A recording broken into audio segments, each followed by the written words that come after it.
Hey everyone, welcome back to Code with Ro. If you're new here, don't forget to subscribe and ring the bell to stay updated on our coding journey. Today we're diving deeper into Flexbox, focusing on alignment and distribution of items within a Flex container. So let's get started and make our layouts more dynamic. In our last lesson, we covered the basics of creating a Flex container and Flex items. Today, let's explore on how to align and distribute these items along the main and cross axes. So let's start with a simple HTML structure. So I'm gonna actually do the same thing I did in the last one. So we'll do a div class is equal to container. And inside we're gonna do a div class of box. And inside we'll just write 1, 2, and 3. And then hit save to make sure that it's showing on your live environment. And now what we're gonna do is in our CSS, in our style.css, let's set up the .container. And we'll set up a basic Flex container. So in order to do that, we did display Flex. And now you'll notice, just like in the last lesson, that the Flex containers put all these in a row. And then let's do a height of 200 pixels and a border of 2 pixels, and we'll do solid black. So now when I hit save, you'll notice that there is a height of 200 and this entire border is solid black.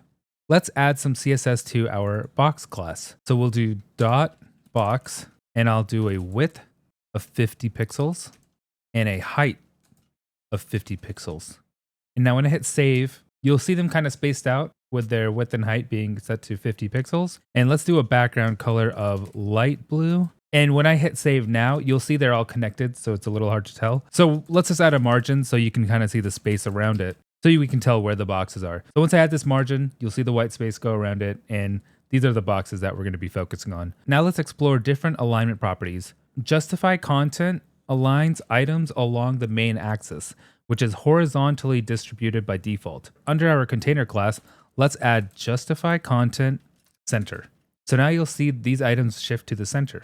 Using align items, we'll align the items across the axis, which is vertical in our case. We can align items to the start, center, or end. So in this case, let's also do the center. So now you'll notice when I hit save, they'll shift down right to the middle of this, right in the center. And for distributing space around items, we can use justify content with values like space between, space around, or space evenly. So I'll do justify content and I'll do space between. When I hit save, you'll see that it kind of splits up. Let me show you how the other two look. So if I do space around, you'll notice that it's evenly distributed across, in this case. And if I wanted to do the other one, which is space evenly, it just makes sure that it looks more even. Now let's talk about align self. This allows individual Flex items to override the container's align items value. I'll put this back to space between. So now when I do .box : nth dash child and insert it with a 2, in open bracket, I'll do align self and flex end. And what that'll do is it'll select this and shift it down to the end.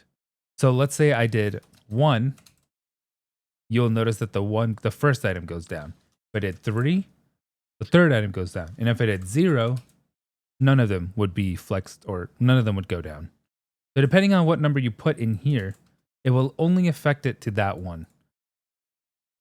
And if I just wanted to cut this and put this under the box itself and erase this, you'll notice that all of them shift downward.